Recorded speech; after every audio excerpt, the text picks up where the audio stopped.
balances between the protection of public safety and the expression of individual rights and freedoms must help us navigate peaceful and orderly society. So to answer your question, I wouldn't be proud at all. Mr. Deputy President, then what did you have to say to families who are still looking for their loved ones? For instance, on X, we were tagged and someone said, I always communicate with Peter Masharia's mom. Imagine she wakes up every day to go to the mortuary. Peter Masharia went missing on the 25th of June. Tonight, what do you tell those families that are still looking for their loved ones? To the families who lost their loved ones or whose loved ones are still missing, I would say that it's unfortunate that this country went through what it went through in June, July. I hope that our country has learned the lessons and we will not get there again, because losing a loved one, having a loved one missing for months, almost half a year, even for a day, is extremely painful. And therefore, as I said when I responded to this matter earlier on, maybe not on this forum, it is very unfortunate, and we, including myself, regret that our country went that direction and hope that we will not get there again. Yet when they look at you, Professor, they say you are the face of, disappearances, abductions, deaths and murders on young people in this country. Do you feel that you're struggling to shake off that tag? Not at all, okay. Because it is not true. So I don't struggle at all. So then, Your Excellency, the families that were bereaved pleaded with the government of the day to help them with burial expenses. Did that happen? How much was spent? And there was a committal to compensate families that lost their beloved ones. What's the status of that, Deputy President? To the best of my knowledge, a number of families were given modest ex gratia support on a request basis and on a basis of confidentiality, because what the state does in a situation like that, when there is distress in the country, citizens are facing distress, we go out of our way for ways of supporting. But normally that support is support which, first of all, is not budgeted for, so we have to look for ways of, within the security budget, absorbing some of those costs. And if I recall well, a number of families were supported on an ex gratia basis. The question of compensation is a little more complex and will require guidance, because no law would allow expenditure on compensation for events similar to what we had. I am aware, even in more extreme cases like terrorist-related deaths and injury, it is anticipated that victims of terrorist crimes and other violent acts would be compensated. And I think when we left the ministry, we were trying to develop regulations on the operationalization of Section 49 of the Prevention of Terrorism Act. And I think that can form a basis of thinking how else or in which other circumstances perhaps extreme cases of loss and injury could be compensated. So that's a discussion we are having, and I am more than willing to follow up. Even in my new role, nothing prevents me from following up and ensuring that in justifiable cases which are defined by law, where injury or loss happens and the law allows, then compensation can ensue. So this evening you're telling Kenyans that the bereaved families will have to wait longer until the law is developed. And I'm not actually asking for specific families. These are public resources for purposes of accountability. Once again, how much was spent to settle the burial expenses? I wouldn't know because it's not, there's no vote called burial expenses. There's no vote like that. So this is ex gratia support, not just for these cases, many other cases every day that the state deals with are done ex gratia within the security operations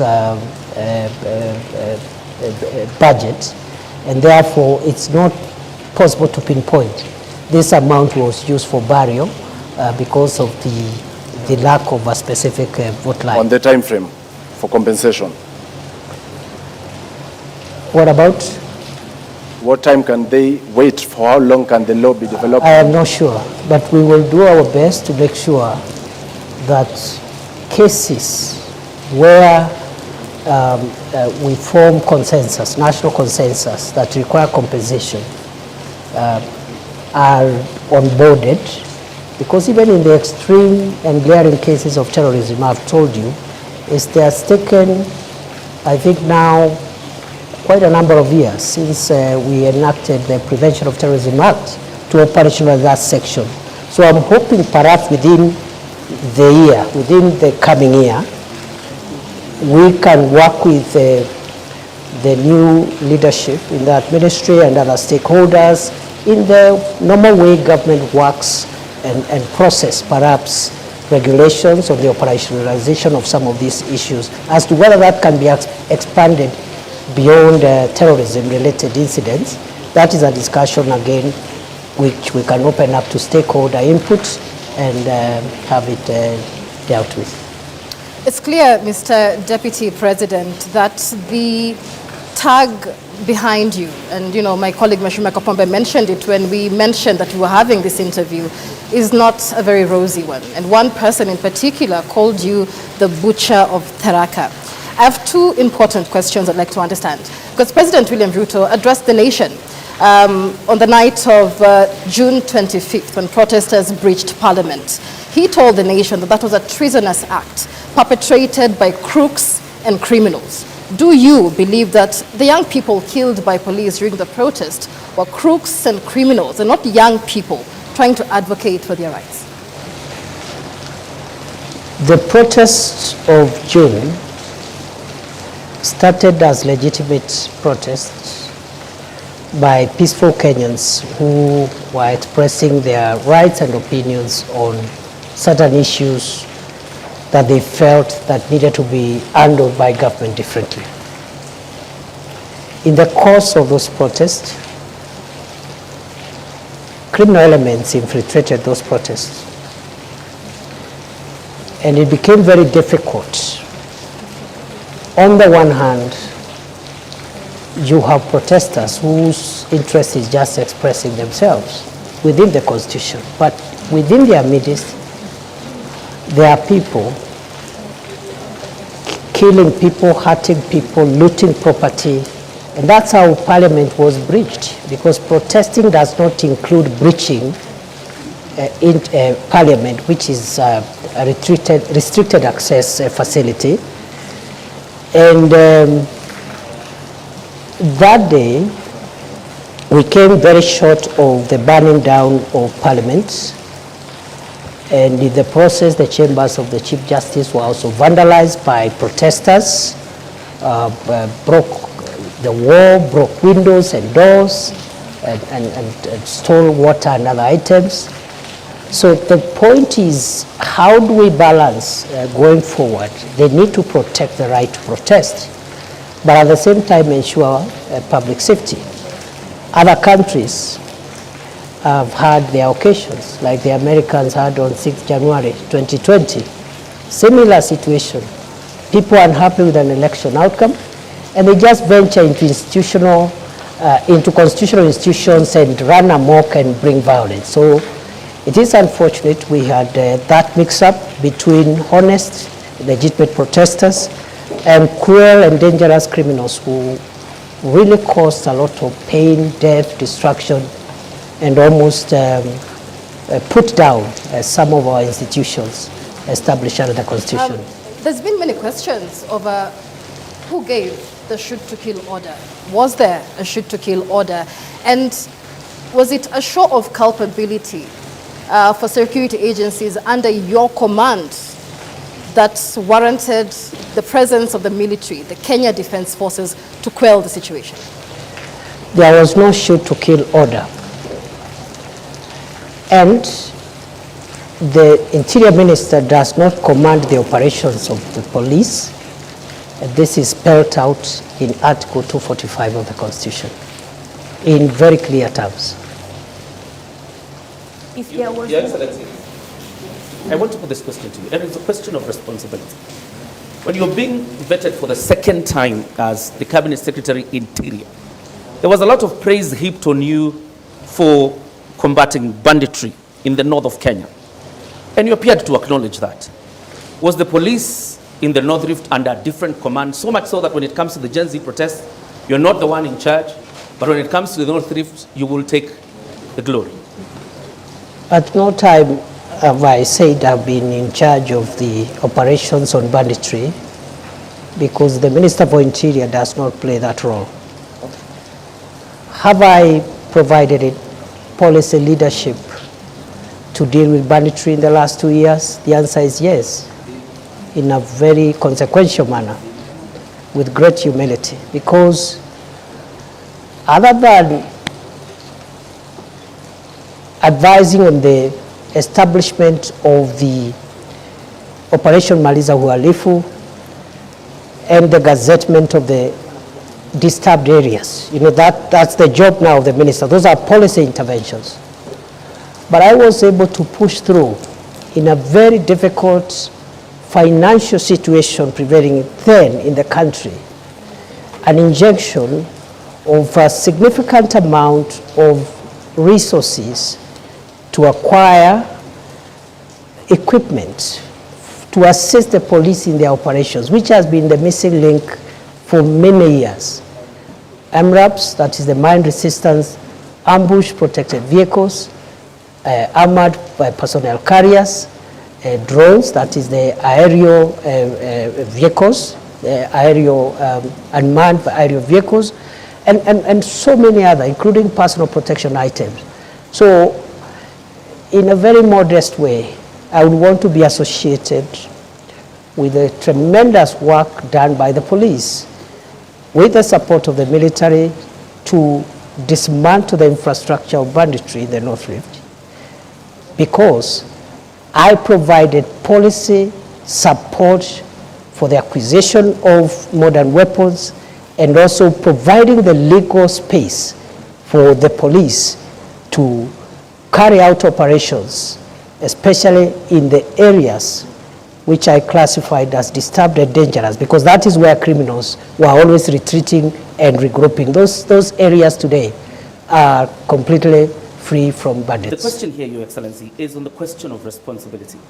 Local NGOs, the United Nations, the US government, the foreign missions have admonished the government of the Republic of Kenya of its human rights record, and particularly the handling of a Gen Z protests. My question to you tonight is, when the Republic of Kenya is being admonished, who takes responsibility? Well, as I have said, you see, the general admonition or viewpoints by various stakeholders on the performance of government on many things, including homeland security, is a legitimate thing. But the question of responsibility arises when one believes that there is something they have done wrong. It doesn't arise when someone's conscience is crystal clear. They have not done anything wrong. From where I sit, the nearly 700 days I served as Kenya's Interior Minister, one, I can account for each of those days what I did for this country, sometimes under great distress and risk, which I knew I'm exposing myself, but because of duty, I had to do it. Some of the places I did, my predecessors never ventured into them. I spent nights in police barracks and military barracks with frontline soldiers, not to command them, but to give them moral support, including on Christmas Day, including on Easter, places like Lamu, where terror attacks were the order of the day, to give them support that the government has not sent these officers there to die. They have sent them there to protect the nation, and as minister, my moral support and the policy guidance I gave, I think, was instrumental in a big way because of the feedback I have received from the officers.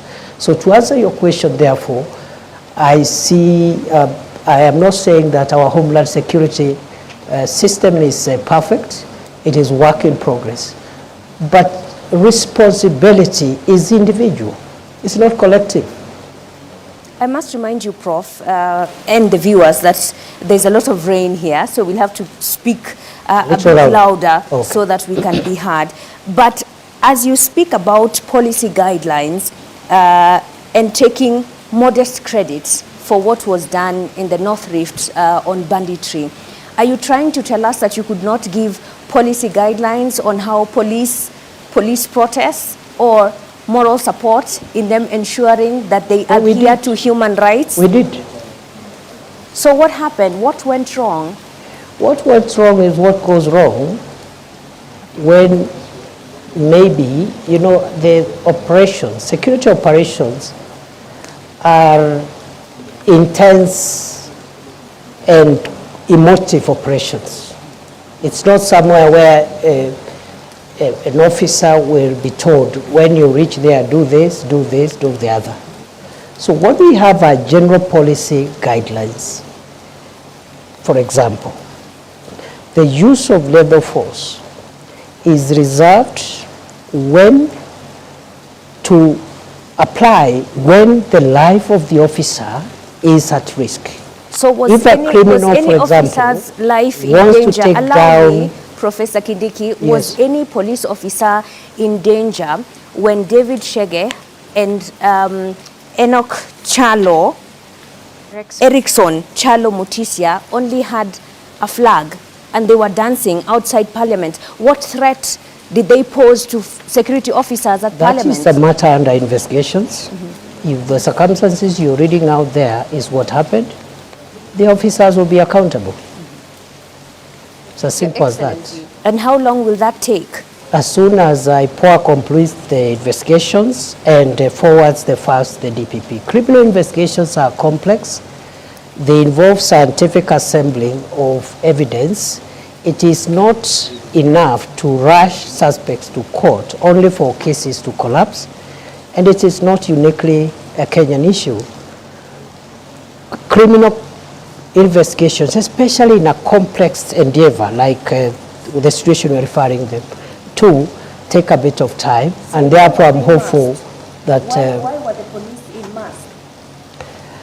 How complex was that? That we again, could not see who was ensuring security is not breached?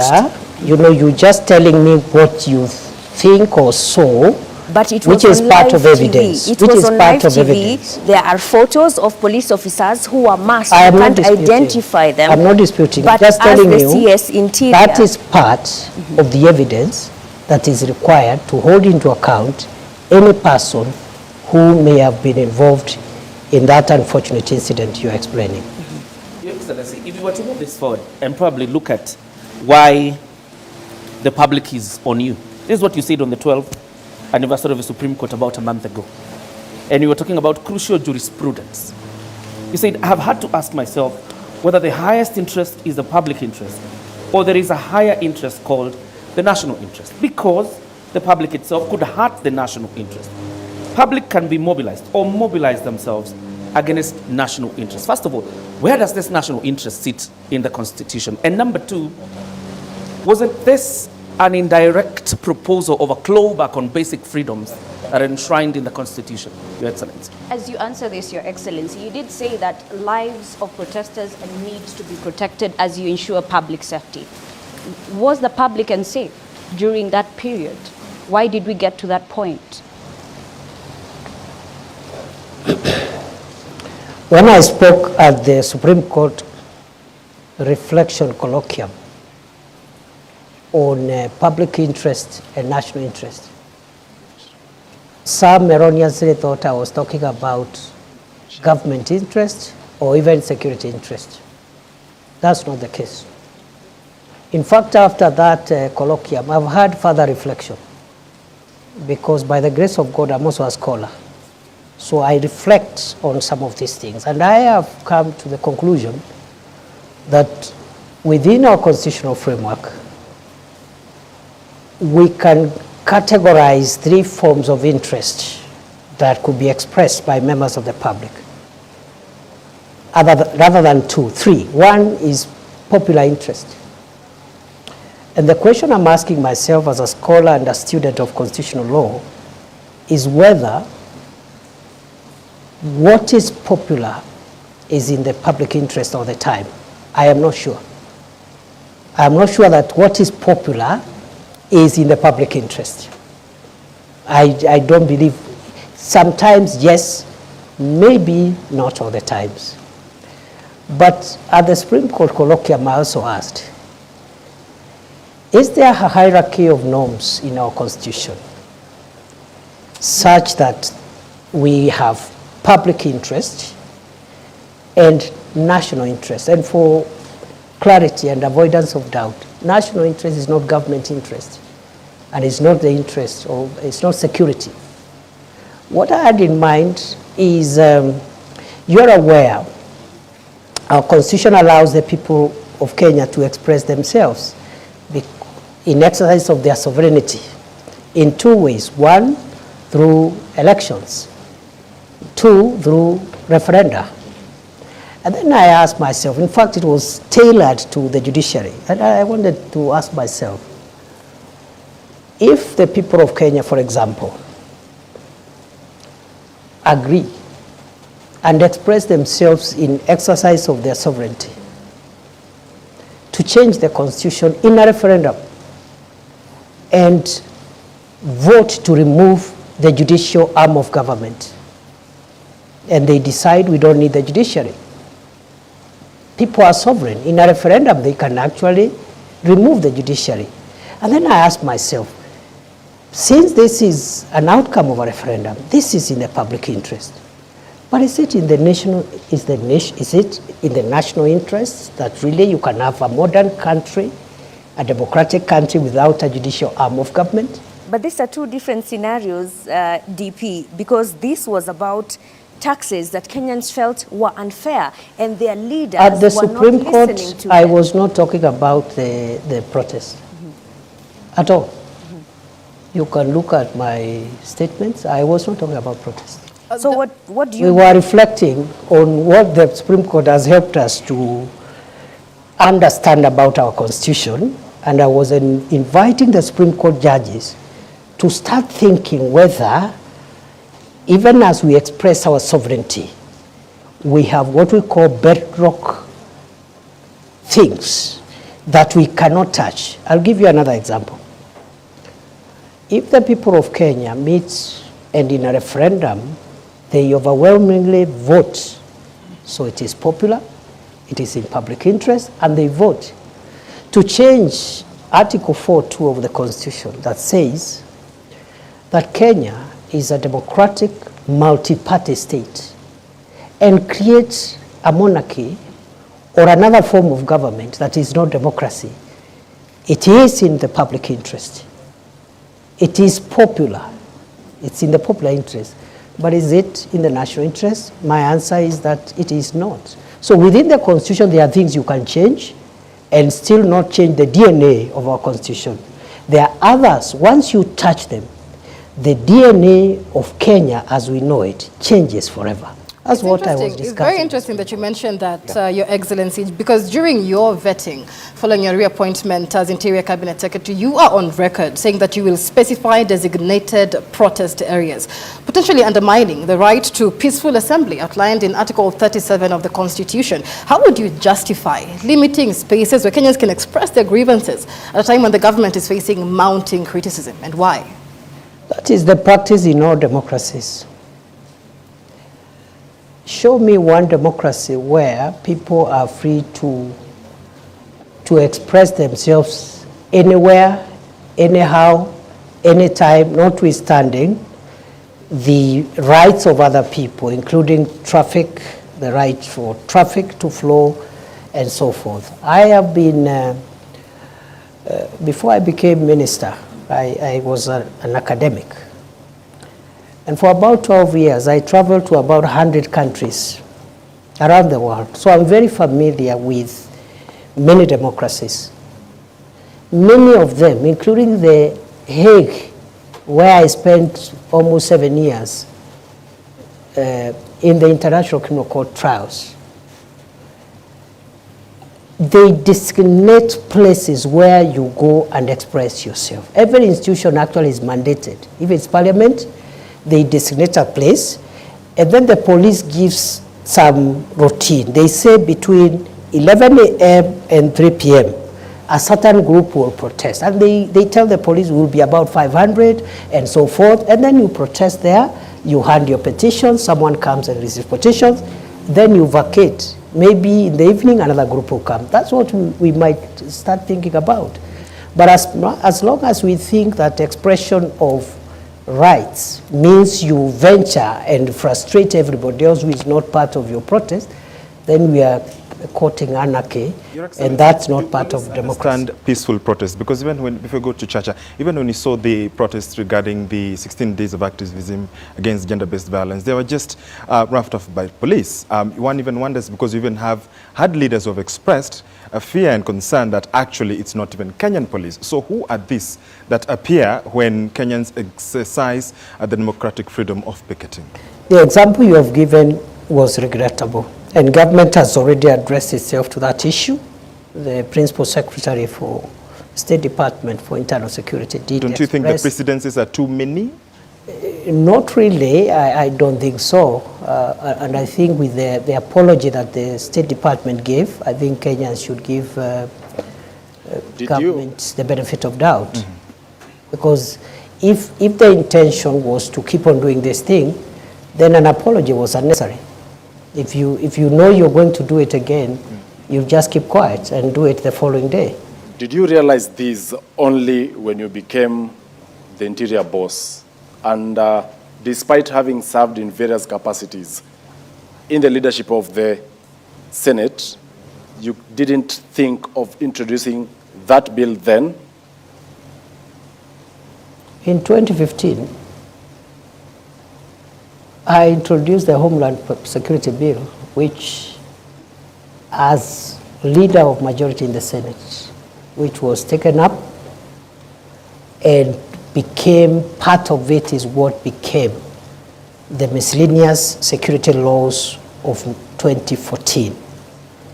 I know some parts of that law were struck out, but 85% of those laws are what has made Kenya specifically stable, on limiting the protesters.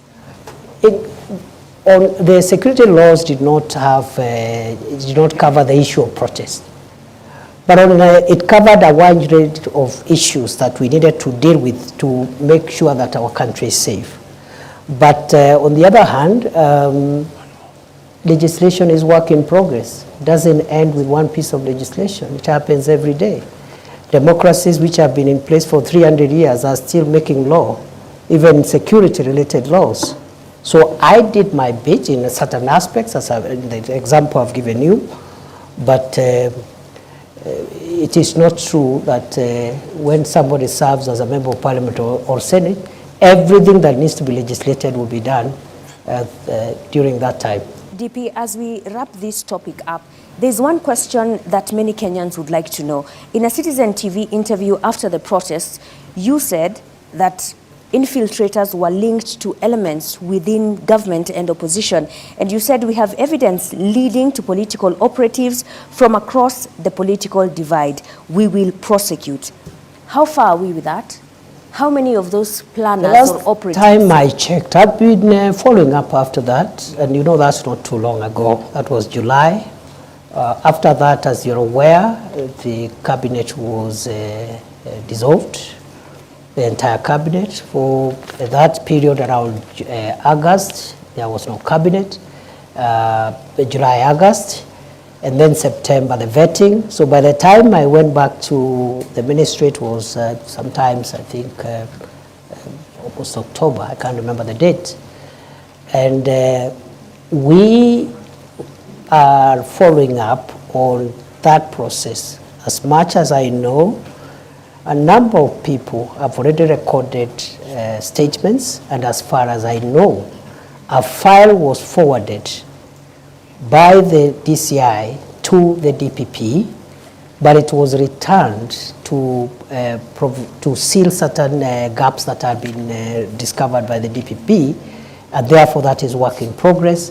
As I said, criminal investigations take long, but I'm sure there will be accountability for everyone who may have either incited violence or taken advantage of the peaceful protest to infiltrate that democratic process. But you said you have evidence. Why should it take long? Or is it only a preserve of the political class? That evidence, I have just told you that it was presented to the DPP, and the DPP said it was not enough to convict. You can have evidence which is not enough to convict. I could believe, okay, that the evidence is enough, but the DPP, who has the final say in qualitative and quantitative evidence, is the one who has the police to do more work if we have to sustain prosecution. So the police didn't do a very good job, that's what you're saying, in the investigation? This is routine, it happens every day, not just in Kenya, all over the world. The police do their work, and that's why there's that two-tier mechanism. So the DPP looks at it and said, no, we need to fill this using the elements of crime, you need the evidence of this. So we cannot say the police didn't do a good job. It happens every day. Thank you. Thank you very much. We would like to move to the next topic, which is your ascension to power as the Deputy President and the politics around it. And this session will be led by Ashrim Mazuri. All right, Your Excellency, did you play a role in Rigathi Gachagwa's ouster? No. Then are you proud of the process, the impeachment process that many said were flawed that led to your ascension to power as the Deputy President? The process you are referring to, I think, involved three arms of government: the executive, the judiciary, and the legislature. To that extent, to the extent that constitutional institutions were involved and are still involved, I see no problem with that process, and if there is a problem, there is a way of remedying that problem. What about the right to fair hearing that he did not get? That is the matter before court, unless you want me to discuss the merits of the matter before court. So then what's your relationship between you and the ousted, impeached Deputy President? As it was before. Are you friends or not? We are good people, we're good friends. I have no reason to complain in the past, present, and even in the future. Was there a handover? Yes. An official handover? Was there an official handover? There wasn't an official handover because the former Deputy President is in court. You wouldn't expect him to hand over if he's in court. Your Excellency, which IEBC cleared you? Did you take your papers there? How were you cleared by the IEBC? There is no requirement to clear a Deputy President who ascends to office by virtue of Article 145 read together with 150. But What requires the clearance of IBC is the President and the Deputy President in an election. The President's So memo to Parliament, Your Excellency, indicated that There your was no nomination election. was cleared by IEBC. There was no election. I assumed office through a process different from a process following an election. Is it an indictment of the judiciary, Your Excellency? Because the former Deputy President, through a court process, is actually outside. We have the governor of Meru, who is in office, even through a similar process. What kind of jurisprudence is that creates two forms of justice in your own understanding? And this is from a point of view as a law professor. First, the two cases you have cited were beneficiaries of court injunctions. The only difference is in one, after the inter partes hearing of the matter around whether or not the injunction should be preserved. In one case, the court found that the injunction needed to be lifted. In the second case, which also there has been an injunction, the court found yesterday that there is no need to lift the injunction. That's the only difference. And it happens in courts all the time, not just in Kenya, all over the world. In fact, the finding of one court is in many cases overturned by the next court the following day. So there is no inconsistency whatsoever. That is judicial practice. A judge, even one bench of 3 judges, one judge will say this, 2 other judges will say different things, on the same subject matter, same articles, same evidence, same parties. That's how, that's the independence of the judiciary is not just institutional. It is individual, it's decisional. Every judge carries decisional independence. Your predecessor, Your Excellency, says the reason you ascended to this position is because you are a yes man. You cannot mount any challenge whatsoever to the president. I'm putting this question to you tonight. Are you your own man? Are you a yes man? I am my own man. On the second issue, I would like to respond as follows. My understanding of the role of the deputy president is not to challenge the president. It is not in the constitution. It is not in any law. It is not in any practice. That is not the job description of the deputy president. As to whether the deputy president can advise the president, the answer is yes. The oath of office I took has a clause that asks me to faithfully advise the president when my advice is sought. So then where does your allegiance lie? To the people or your appointing authority? My allegiance lies on the oath of office I took. You look at the oath of office, it will tell you where my allegiance is. And are you proud of the people of Kenya, to the nation and the national interest, and when my counsel is sought by the president, I must give it faithfully. And faithfully doesn't mean that I do it on the podium. Does it but mean it means I have to be faithful, and faithfully means it could be different from what the president thinks. DP, are you proud of the manner in which you became deputy president? In 2022, you were a front runner to be running mate to Dr. William Ruto, but you did not get that position. And you actually said you were going to take a break from politics. Are you now proud that 2 years down the line, you are the one who has taken that position after the impeachment on the person who was picked over you? I have no regrets for my occupying this space because I have no reason to regret. It is true I was a front runner to be deputy president in 2022 through a process that was conducted by my party. I was not successful. My brother, Rigathi Gachagua, was successful.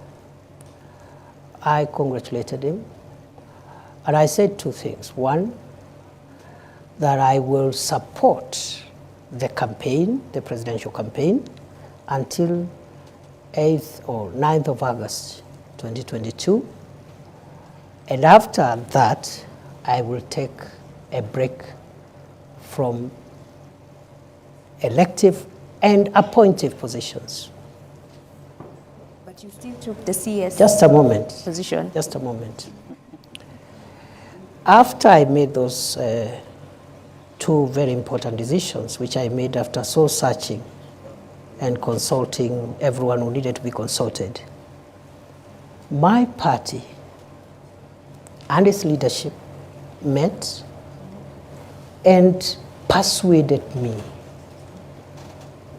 as a member of the party, because I didn't say I'll leave the party. I said I'll campaign for President Ruto and his deputy, but after that I'll not be running for any office. I'll take a break for 10 years. And therefore, the party met and persuaded me to change my mind and accept an appointive position as Minister for Interior, which I accepted. That's all. Are you the kingpin of the Mount Kenya region? Which office is that? Of course, you were endorsed. You are endorsed by a section of members from majorly the East, where you hail from. You never dismissed that. Which office is that? Your Excellency, other than the kingpin issue, there are a majority of members of parliament who met in Nanyuki from the Mount Kenya region, that is before you ascended to the office of Deputy President, and endorsed yourself as their link in government. To the executive. You have ascended to that office now. Are you now, have you ceased being their link? Maybe you should ask them. Because I think the members of parliament, because I didn't say it, they said it. So maybe they can say it again if they wish, but to the best of my recollection, those members of parliament had expressed frustrations in getting their constituency development agenda through to government because of the breakdown of relationship they had with the former occupier of this office. And therefore, they asked me whether I could convey their needs to the president. And because I was a member of the cabinet, I saw no problem with that. But whether or not they will continue asking me to convey their messages, it's up to them to decide. You come from that region. Sorry, you come from that region, the Mount Kenya region. Tharaka Nithi, where you come from, is nestled in Mount Kenya region. I want to know, because Kenya Kwanza had promises it made towards the people of that region. So who will be pushing for the implementation of these promises? That region, like other regions in Kenya, has very many elected leaders. The office I occupy now as Deputy President is an office of the Republic. Unlike other leaders, for example, who have a subnational mandate. And therefore, the way I see it is that the people from the region you're referring to, which happens to be where I was born and raised, have a right, just like the people from the coast, Western, Nyanza, Rift Valley, Northeastern. They have a right to use this office, because it's a national office, to channel their needs, interest to the government. So I see no contradiction, I see no change of position, and the only thing I don't understand is this thing about the kingpin or something. I don't understand it because there is no office like that. Well, and are you still hopeful, and do you think there is a possibility of you becoming William Ruto's running mate come 2027? How would I know? Your Excellency, then you've talked about development and, those members of parliament using this office to lobby for development. Shouldn't then development be a democratic right so that then there is no need to lobby and to push for it? That's not true. The reason you have subnational representation of political leaders, members of the National Assembly, members of the Senate, their mandate is subnational. A member of the National Assembly represents the interests, priorities of the constituency where they are elected. Of course, in the context of a broader national perspective, because some of the things that they want them passed are not projects and programs, they are legislative in nature, and you require the parliament as a whole to support you. For example, recently we had a Sugar Act sponsored by a member of parliament from Western Kenya, where sugar is mostly grown.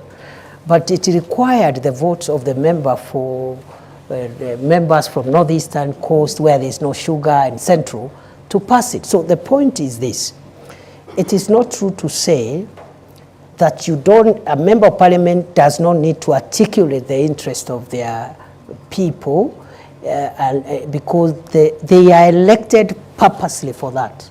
They are elected to articulate those interests and convey them either to the executive, to the legislature, and make sure that those interests at that local level are realized. During your inauguration, when you took oath of office, your boss, the president, Dr. Ruto, said he felt he was a lone voice in the executive. From your interaction, 50 days in, is he still a lone voice? And perhaps you interact with him, he's your boss. I really don't know. Do you think you're I fulfilling? really don't know do you think you're fulfilling how he's that? feeling? Yes. Because again, that's not in my place. I wouldn't know how he's feeling at the moment. All I can say is that I'm doing my best to do my constitutional duty. That constitutional duty is being principal assistant to the president and also helping him in the delegated assignments that he has given me, and I'm doing my best. How he's feeling now, I cannot be, it's not in my place to tell you how happy he is or do you think he's confident of what you're doing? Is he happy with I think your work? so. I have no reason to doubt that he's confident. You've been deputy president for only 50 days now. What would you say is the qualitative difference between you and the former deputy president, given that the operating environment hasn't changed? It would be very improper for me to start comparing myself with my brother, the second deputy president. The president has spoken very highly of your leadership and your contributions, as my colleague George Maringa here says. If the president feels that he has accomplished his key goals and decides not to run for re-election, would you consider running yourself? Do you believe that you have what it takes to run the country? That question is an unfair question. Am I allowed to complain? Why is that? It is an unfair question because I have just been entrusted with a very serious and grave national responsibility. What is weighing in my mind now and what is really, really occupying me is the desire to discharge those obligations because the expectations of the people of Kenya, the expectations of the president are so high. If I started occupying myself with ideas of what will happen, I don't know when, I'll be the most unsuitable person to be seated before you today. Your Excellency, I want to rephrase Michelle's question regarding you and the former deputy president. Let's not even go with the qualitative differences. But clearly there are lessons you must have learned from Gachagwa's tenure in office. What lessons are those? You know, my friend, you know, in leadership is defined by certain ethos and parameters. And I want to persuade you to allow me not to discuss my brother, the Honorable Rigathi Gachagua, because he's my friend. And you've not heard me bad-mouthing him anywhere before when he was in this office or even after he left office. So please spare me because it is not right. It is wrong to start comparing myself with the predecessor or someone who occupied this office now or in the past or a person who would occupy it in the future. Are you being cautious, Your Excellency? The region you come from is very restive. And it's quite a significant, it has quite a significant portion in terms of votes. Are you being cautious now when I ask you the question of lessons you've learned? Are you being cautious not to antagonize the former deputy president? I have no reason to antagonize anybody. For what?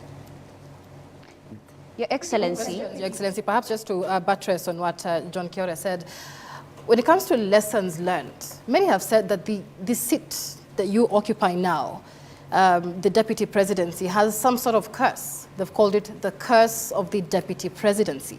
And every individual who's held this seat has had some sort of, falling into political oblivion. Do you believe that you have the magic wand to change this so-called curse of the deputy?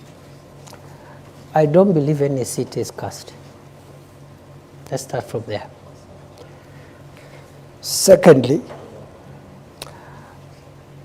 I don't think it is a priority to start thinking whether I will survive in this seat or not. As I have said, what is weighing in my mind, the same way when I became Interior Minister, and the North Rift was in that shape, Lamu, Boni was in that shape, and Northern Kenya was that shape. I told myself, including the passport crisis, I said, if I will last here for 1 year, I want to try my best and have these challenges under control. So for me, I cannot start now entertaining myself on what will happen to me, whether I'll succeed here or there. That's not for me to determine. It's beyond me. What is within my reach, what is within my control, is the focus to deliver on the job. As to whether I survive or what happens, that is not within my reach, and I cannot control what I cannot control. DP, we need to move forward to the next topic, but I would like to end this with this question. The mountain which you seem to be avoiding is hostile ground right now, and not just the mountain. The government is struggling with its popularity as the president's principal assistant. How are you working to change that perception of Kenyans? And more so those who are... Did you say that the mountain is restive? Yes. The reception in Embu, for example, in Nyandarua the other day, residents refused to listen to the president's speech. In Nakuru County, at a burial, again, they did not want to listen to the president's message. That is democracy. That's is how that, democracy works. Is in that hostile democracy ground to the government that you serve as deputy president now? You see, there is a difference between running governments and being popular. Those are two different things. And for me, a leader should be least worried about popularity. The worry of a leader should be their pace and focus on transforming the lives of the people. And do you think the lives of the people have been transformed? Leader is not necessarily one who is popular all the time. However, a good leader knows when to be popular. Don't you think that popularity has gone down because Kenyans' lives I really don't think so, negatively? because at the moment, President Ruto and his administration now in the midterm is not in their priority to look for popularity. There is no election taking place. The task of the government now at midterm is to track the pace of delivery, where there are gaps, seal those gaps, and just deliver on the commitments. The time will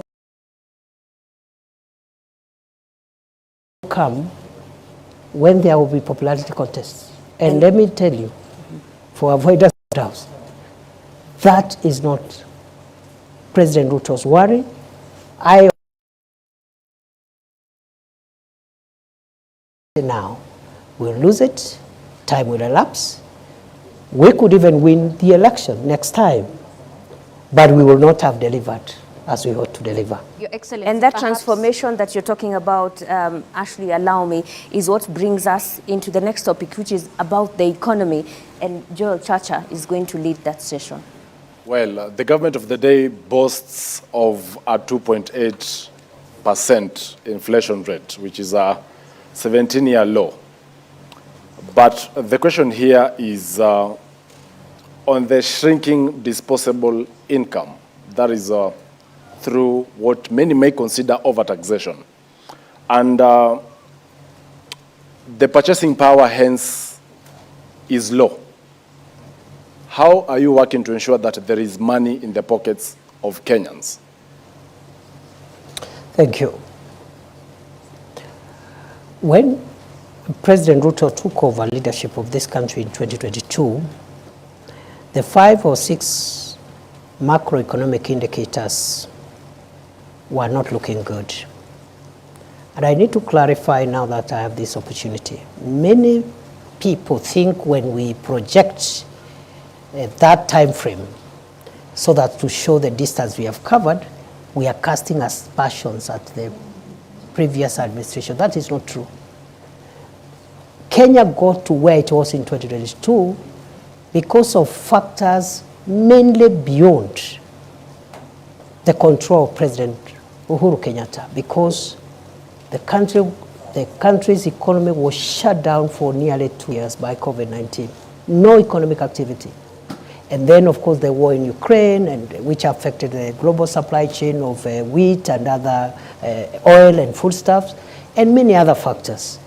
So when we refer to 2022, it is not political. It's just a fact. And in any case, that's the only way we can explain what we have done. Now, straight to your issue. The macroeconomic indicators were bad. The dollar was rising on a daily basis, 160. At one point, it approached 170. The price of fuel, the same. At one point, it approached 217 per liter for petrol, super. Then inflation was 9.6%. And then if you take the 6 basic food items, starting with unga, the main ones, again, the prices were much higher than they are today. Today, essential commodities, 2 years later, are down significantly. Just to give unga as an example, from 240, 250, 230, depending on the brand, to now something between 95 and 120, depending on the brand, maybe 120 something. Number two, the foreign exchange stability has been realized for more than a year now, from the high of 160 plus to now 127, 129 for some time. The same applies to the price of fuel, which is decreasing every day, every month, including last month when it went down by 4 shillings. Inflation again from 9.6 to 2.8%, the lowest in 17 months. Now, in 17 years. Now, that has not happened by magic or by chance. It has happened because of policy interventions, subsidizing production as opposed to consumption, the fertilizer subsidy, and so many other interventions in various sectors that has managed the macroeconomic situation. It has taken 2 years. But flashback to 2002 when President Kibaki took over, when we had similar situations at the exit of President Moi. It took President Kibaki 6 years to bring back macroeconomic stability. President Ruto has taken 2 years, by the grace of God. So the 2 years look a bit long, but in the context of what has happened in the past, I think this is a bit of a very good trial. What remains now is what you're asking me. The macroeconomic stability, for it to be felt by citizens, must be followed by microeconomic stability, which is improving household incomes, creating jobs, and so many other things that we are doing in the space of SMEs, in the space of the various sectors, including manufacturing and tourism. So, to answer your question, the macroeconomic transformation and the microeconomic transformation cannot be taken simultaneously. One must precede the other. Going forward, therefore, the remaining 3 years is the interventions. We're going to have interventions that will respond to the issues you say. Already those interventions have been operationalized. They are on course, creating jobs through the 3 major prongs, creating jobs at home, creating jobs online, creating jobs even overseas, and then also other interventions that will enable disposable incomes in the pockets of individual citizens. But going how would forward, that really it can only be achieved when the whole problem begins with our budgeting? For instance, despite the challenges faced in the fiscal year 2024-2025, your projections in the next fiscal year for 2025-2026 you're looking at having a budget of 4.25 trillion Kenya shillings, with the revenue, ordinary revenue, actually crossing the 3 trillion mark. That basically will translate either to more debt, because already we will record a 759 billion fiscal deficit, but at the same time, we are forced to actually impose now the taxation on Kenyans, because last year we only got 2.1 trillion in terms of ordinary revenue. So why this shift over ambition on ordinary revenue collections? Again, in 2022, the fiscal deficit was more than 8.2% or thereabout. And that means the gap between revenue and expenditure. It was at 8.2%. This administration in 2 successive budgets has reduced it. Currently is at 4.3. On paper, because of revenue shortfalls. That shifts towards the end of the fiscal year. Yes. And you are forced to bring a supplementary budget. We are forced, but in all fairness, where the fiscal deficit is now is not where it was in 2022. And in fact, I am confident the Treasury will bring it further down this year. But more fundamentally, it is not in our priority of things to generate more revenue through perhaps more taxation, to answer you directly. What we are doing is that we are reviewing tax policy, because that's where you can still get more revenue, not by imposing new taxes or higher taxes, but by adjusting certain tax policy instruments that gives you more revenue. You heard the Minister for Finance and the National Treasury the other day explaining how the Treasury is entertaining a possibility. Of course, it has to go through public participation of even relooking at VAT, what the VAT should be like, maybe try to bring it down, and other taxes, as one of the 5 pillars this administration is putting in place to ensure that tax is a bit more accommodating, more people are bearing the burden of tax without necessarily compromising revenue. Number 2, Kenya's debt right now is in a better place than it was in 2022. 11.3 trillion is better?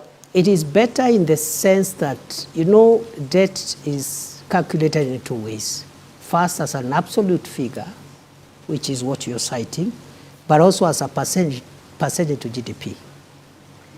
And in other words, many countries... At what percentage is it? Already at distress, 68%.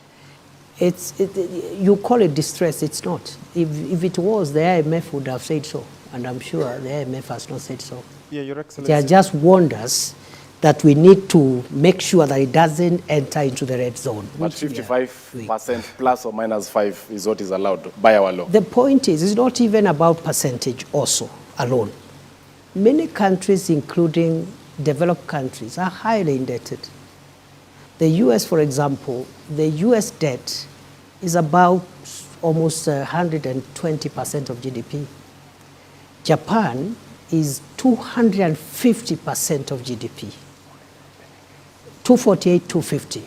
So and many other countries. Singapore's debt also is in the hundreds. However, what we need to do, let's agree that what remains ahead is that our revenue generation measures must not lead to higher taxes. It's not a must. Number 2 is that the area of debt, we need to be careful so that Kenya does not enter into the unsustainability zone, and we are managing that. DP, naomba kidogo, wakati ambapo tunazungumzia masuala ya uchumi, kuna wengi ambao wanahisi kwamba mnasema maneno mengi, maneno makubwa makubwa, lakini la msingi ni kwamba biashara nyingi ziko katika mazingira magumu. Wengi wamefunga biashara zao, wengi wamelalamika kwamba hawawezi kuendeleza biashara zao kutokana na zile sheria ambazo zilizoko na zile sera ambazo zinatolewa na serikali. Labda unaweza kuwaeleza wale wanaokutazama leo hii ambao wameshindwa kuendelea na biashara zao, ni mikakati gani kama serikali mnaweka ili kuhakikisha kwamba hizi biashara zinaweza kuinuka na wanaweza kupata pesa mfukoni? Asante sana. Ni kweli biashara nyingi zinapitia changamoto nyingi, na ni kweli wananchi wakiwemo wanabiashara wamelalamika na pia wametoa mapendekezo ya sheria ama sera ambazo wangetaka tuziangalie upya. Najua ya kwamba hivi sasa Wizara ya Uwekezaji na masuala ya industry ama viwanda inaongea na KEPSA.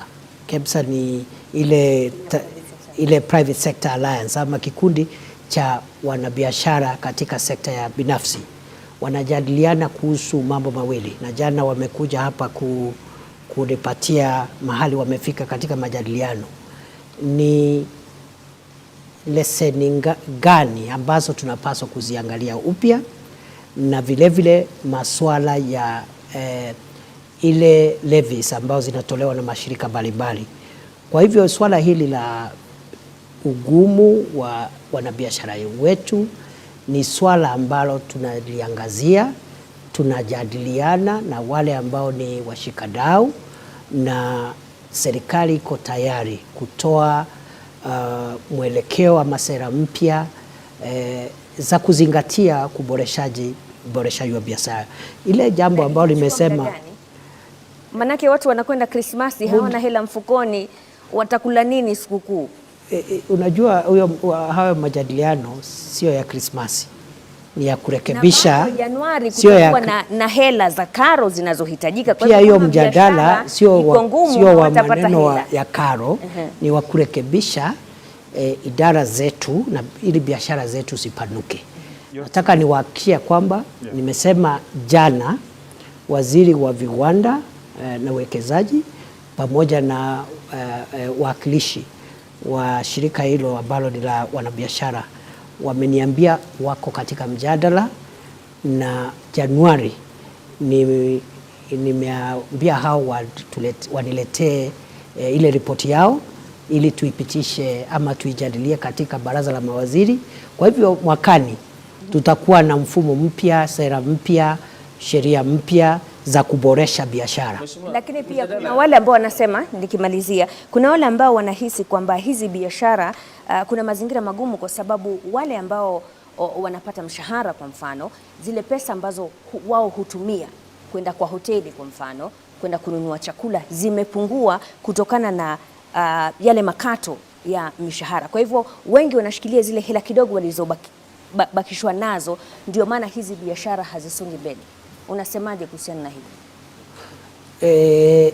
Unajua, nimesema ya kwamba Wizara ya Hazina ya Kitaifa imesema ya kwamba iko na mambo manne ambayo inataka kushughulikia ili kujaribu kusawazisha maneno ya kiuchumi na kuhakikisha wananchi wamepata nafuu ya kiuchumi katika household, yani katika individual level, kwa sababu tumekuwa tukikabiliana na mambo ya kijumla.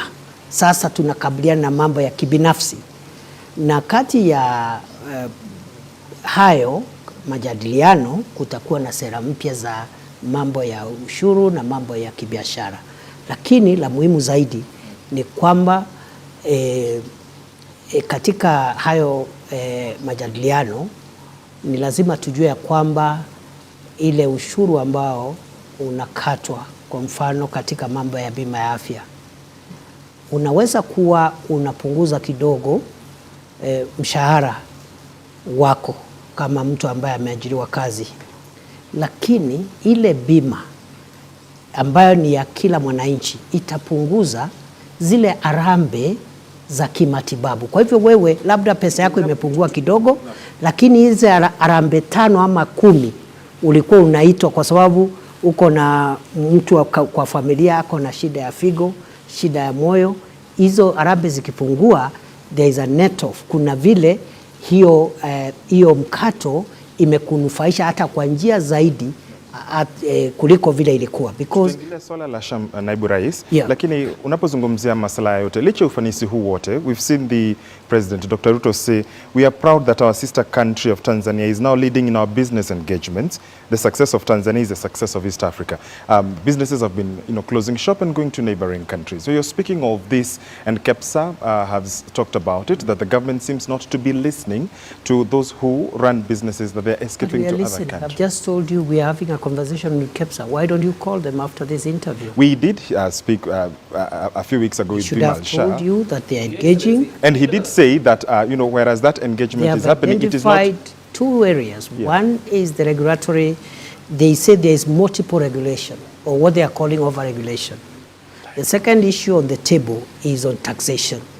We are a bit careful because the issue of taxation, we would rather have it in the broader tax policy and other fiscal issues that are being discussed and spearheaded by the National Treasury than just to take just that business community and handle their taxation issues without the context of looking at tax as a general issue. I really needed to ask a question on the tax regime, because today there has been an announcement that there is a task force that has been formed to get to the bottom of why businesses are closing down in the Republic of Kenya and relocating to other countries. Your Excellency, doesn't that sound absurd? Why do you need a task force to establish why businesses are closing when all you can blame is the taxation regime? You need to, because this is something that has happened for the last 20 years. It has not happened this year. Just look at which organizations have left Kenya when. The last 25 years. And that's why the contribution of our manufacturing sector to GDP has dropped from as high as 12% many years ago to 7.5% on the pending bills. So it's an accumulated problem, and I think there are no quick fixes. The best way to do it is to just analyze all the factors and bring recommendations that will last us another 40, 30 years. The financial inadequacies being experienced in the country perhaps are as a result of the pending bills. More than 650 billion for the national government, 150 billion for county governments. But you're not budgeting for it. Do you promise Kenyans that as soon as the pending bills verification committee concludes its work, you're going to settle the pending bills? We will implement the recommendations of the pending bills verification committee. Thank you. DP, tumebakisha dakika kidogo kabla ya kufunga, lakini hii leo kumekuwa na mabadiliko katika baraza la mawaziri, na kuna wengi ambao wanahisi kwamba the appointments that have been made seem like a harvest just 10 days after President William Ruto met retired President Uhuru Kenyatta, and all those appointed to the cabinet and board chairs seem to be from Mount Kenya. What is this about? You know, the cabinet, appointments, dismissal, reassignments, if you look at Article 32, is the prerogative of one person, the president. So I'm sure the changes that the president has made have been made in exercise of that prerogative and to advance our country's national life in the weeks and months to come. I cannot directly associate themselves with the political developments, but also I have no reason to disassociate themselves from any political development, because the president has made it clear that for the country to pull and rally itself to do the heavy lifting, there is need for a broader political consensus. It started with the inclusion of the partnership with some of the ministers who were appointed, who were allies of former Prime Minister Raila Odinga. The ministers and parastatal chairs who have been elected, who have been appointed today, many of them worked under President Uhuru Kenyatta. That is in the spirit of broadening political consensus so that we can focus not on political competition and the quest for political survival, but on pulling the heavy agenda that we need to pull to transform Kenya and carry everybody. But there are those who many Kenyans feel duped or betrayed by the Kenya Kwanza administration, because during the 2022 election campaign, the hustler narrative was the cornerstone of the Kenya Kwanza administration, a break away from traditional political dynasties to more ordinary Kenyans, right? But the appointments being made recently by President William Ruto are people or individuals from established political families. It looks like the Kenya Kwanza government is running away from the hustler narrative back to the dynasties to save the day. Why is that? As any of the ministers and parasito chairs who have been appointed today coming from established political families? Yeah, they do come largely from the Mount Kenya region, especially. Sorry again? Sorry again? They do come, many from the Mount Kenya region. Many who've been in government before, and you remember the call, especially during the Gen Z protests, was to drain the swamp, to have something new in the Kenya Kwanza administration. I don't know what you call something new, because even the ones who have come are new. They were not there, they are new. Allow me to rephrase her question, because this is what Kenyans feel, that the political class has regrouped and forgotten about what Kenyans want. What would you tell them tonight? I don't think so. First and foremost, as I said, this is not time for politics. Let's start from there. That time is coming. And we will all do politics and do it so well. Right now, it's time to do the very, very delicate and important work of pushing the country's development agenda. So the issue of, I don't know, who has betrayed who has regrouped with who, for me, the timing is wrong. Okay. And for Kenyans who are expressing their democratic views about some of these developments, they have their time when it is election time to express themselves on what they think about those in leadership. Your Excellency, to Matters Now development projects, and we've seen the issue that Kenyans are actually expressing is that this government is forcefully imposing government projects, programs. For instance, vaccination of animals, SHA, that is the Social Health Authority, affordable housing, and I'll begin by that before we get to the specific programs. What do you make of, or what do you think about this? Because Kenyans say it is too soon. It is being buttressed on them. You're forcing it down their throats. That is not true. Maybe it's a misunderstanding, because has anybody been arrested for not doing anything? What the government is doing is it is doing its obligations to the public. The government's obligation to the public is to work for the national interest. The national interest in this matter includes, for example, universal health coverage, making sure as many Kenyans as possible have medical cover, because many homes have been rendered poor.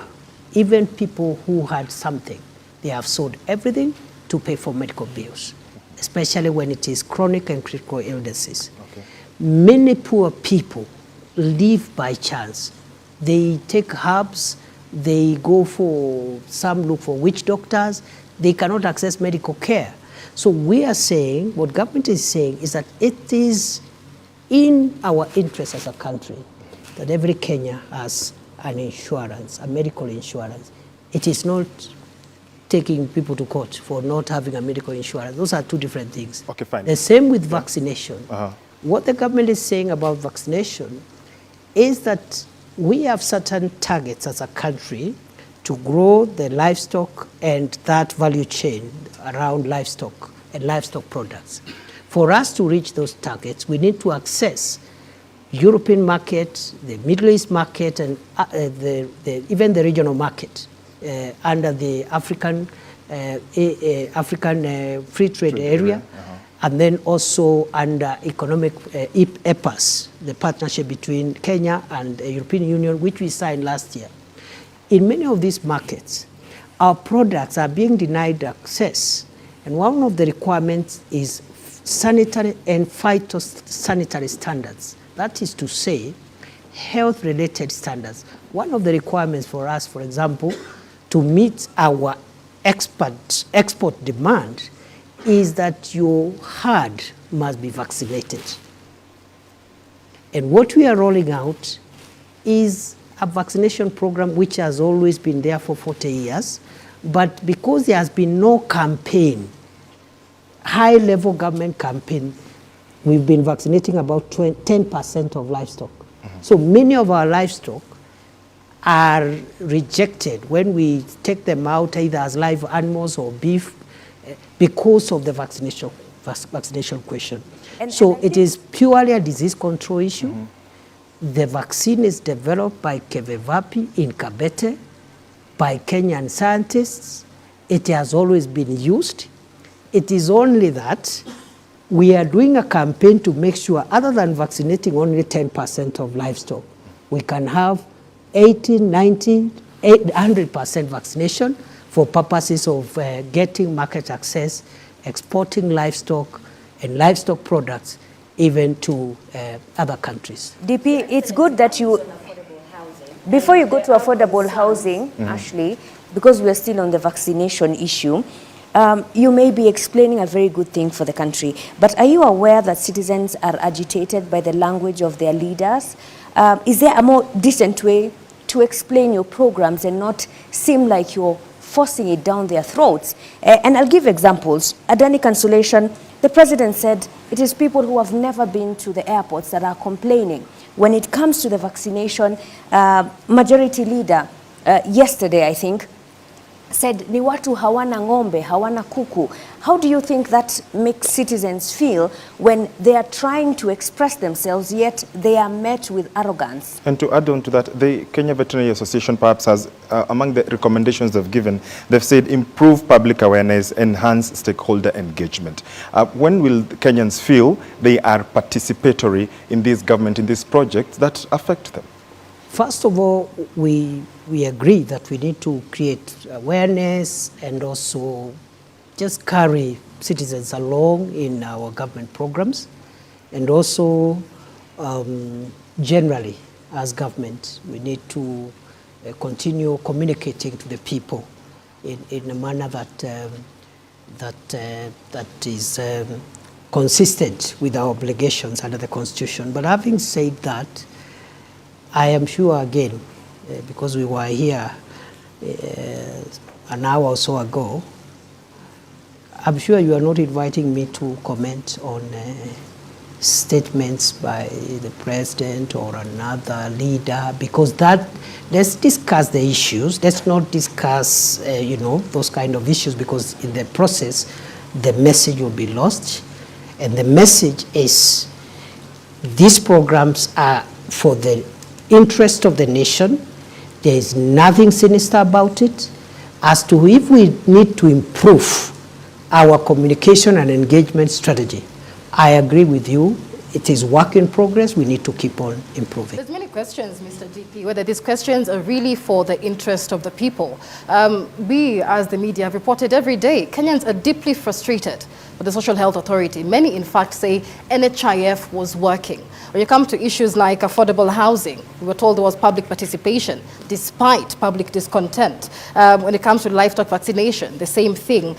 Is the government hiding behind the facade of public participation to pass unpopular programs, knowing very well that there's no legal binding framework on public participation? And so the government really isn't bound by Kenyans who say we don't want SHA.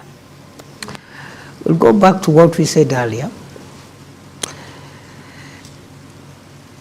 The government must continue listening to the people and getting input from the people. But the government also has a duty to carry out programs for the transformation of the country.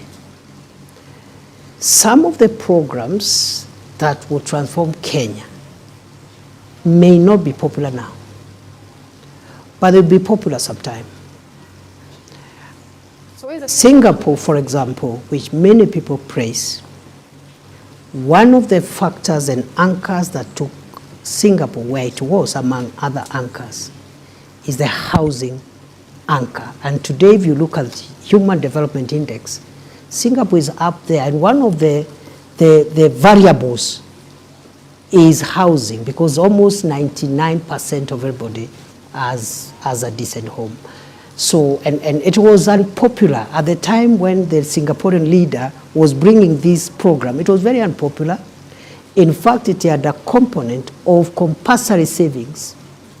But today, many years later, after this leader left the scene, the people of Singapore are very happy that this project propelled their country into the first world. So I will end with what I started with, that what is popular may not even be in the public interest. And sometimes what is in the public interest may not be in the national interest. And the work of government is not to look for popularity.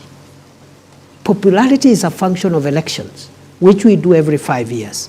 And every politician has a way of transacting with electorate to look for popularity during election. In between here, it is to engage the people, listen to the people, which we are doing. In many instances, we may not be perfect because government is a human endeavor.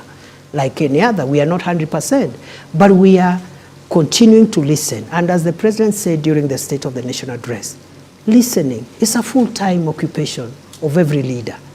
Thank you very much. And therefore, these programs may have the kind of, the consensus is not yet there, but they will transform Kenya. And many years later, when many of us who are in this space are not even here, Kenyans will come in succeeding generations will be grateful for the housing program, the universal health program, the agricultural reform program, and all the other programs that this government is rolling out for the transformation of Kenya. Thank you very much, Deputy President, Professor Abraham Kithure Kindiki, for your time. And I think Kenyans tonight will be waiting to see what will happen next in terms of how you listen, how you communicate, and how you take action after you have made promises. Asante sana. Mimi nimekuwa wako Mashirima Kapombe kutoka runinga ya Citizen.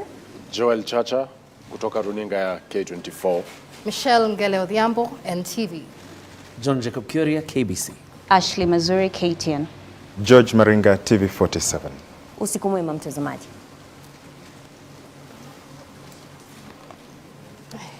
Chacha, you finished your water.